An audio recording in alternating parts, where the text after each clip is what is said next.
ঘুগনি রান্নায় কিছু টিপস থাকে যেগুলো ফলো করলে ঘুগনিটা খুব নরম হয়ে যায় ভেতর থেকে, অথচ এই রকম গোটা থাকে। পুরো রান্নাটি আপনাদের সকলকে দেখার অনুরোধ রইল।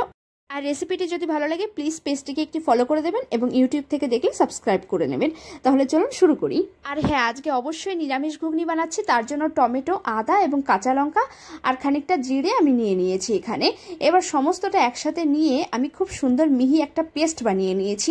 এবার এখানে 6-7 ঘন্টা আগে আমি মটর ভিজিয়ে রেখেছিলাম এবং ছোট ছোট কিউব করে আমি কিছু আলু কেটে নিয়েছি। একটি টিপস হলো, ঘুগনি যখন প্রেসার কুকারে সেদ্ধর জন্য বসাবো বেশ খানিকটা লবণ দিয়ে দেব।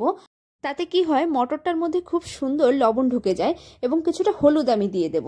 একটি ভাজা মশলা আমি বানিয়ে নেব। তার জন্য সবার প্রথমে আমি শুকনো লঙ্কা, কয়েকটি লবঙ্গ এবং কয়েকটি এলাচ দিয়ে দিয়েছি। একটু ভেজে নিয়েছি এগুলোকে। এবার এর মধ্যে বেশ পরিমাণ জিরে দিয়ে দেব। জিরাটা দিয়ে খুব সুন্দর করে আমি ভেজে নিয়েছি। এবার মশলাগুলিকে গুঁড়ো করে নেব। 10টা মতো সিটি দেওয়ার পরে প্রেসার কুকারটার সাথে সাথে খুলে নিই। সম্পূর্ণ বেরিয়ে গেছে, তারপরে খুলেছে। এই দেখুন কতটা সুন্দর হয়েছে।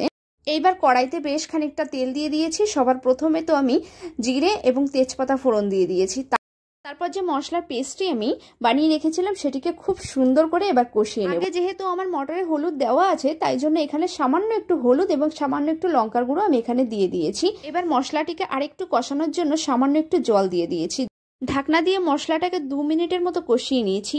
এবার যে সেদ্ধ মটরটা সেটা আমি জল সমেত সম্পূর্ণ দিয়ে দেব। মশলার মধ্যে মটরটাকে খুব সুন্দর করে আমি কষিয়ে নেব ঢাকনা দিয়ে।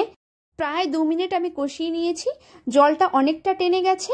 এইবার আমি এর মধ্যে গরম জল অ্যাড করব। এখানে কিন্তু কখনোই ঠান্ডা জল দেওয়া যাবে না, তাহলে কিন্তু মটরটা শক্ত হয়ে যাবে। আবার যদি আপনারা একটু ঝোল খেতে চান তাহলে জলটা আরেকটু বাড়িয়ে দেবেন। এবার ঢাকনা দিয়ে আমি 5 মিনিট এটাকে হাই হিটে ফোটাবো। 5 মিনিট পরে ঢাকনাটা খুলে দিয়েছি। জলটা অনেকটা কমে এসেছে। এবার যে ভাজা মশলাটি আমি বানিয়ে রেখেছিলাম কিছুক্ষণ আগে, সেই ভাজা মশলাটি আমি প্রায় 2 চামচের মতো এর মধ্যে দিয়ে দিয়েছি।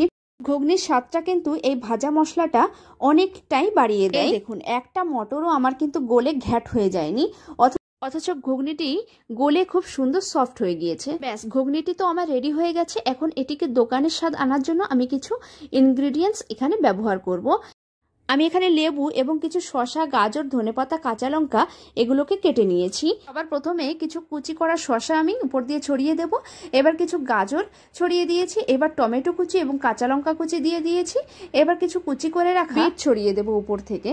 এবার বেশ খানিকটা কুচি করে রাখা ধনেপাতা ছড়িয়ে দেব।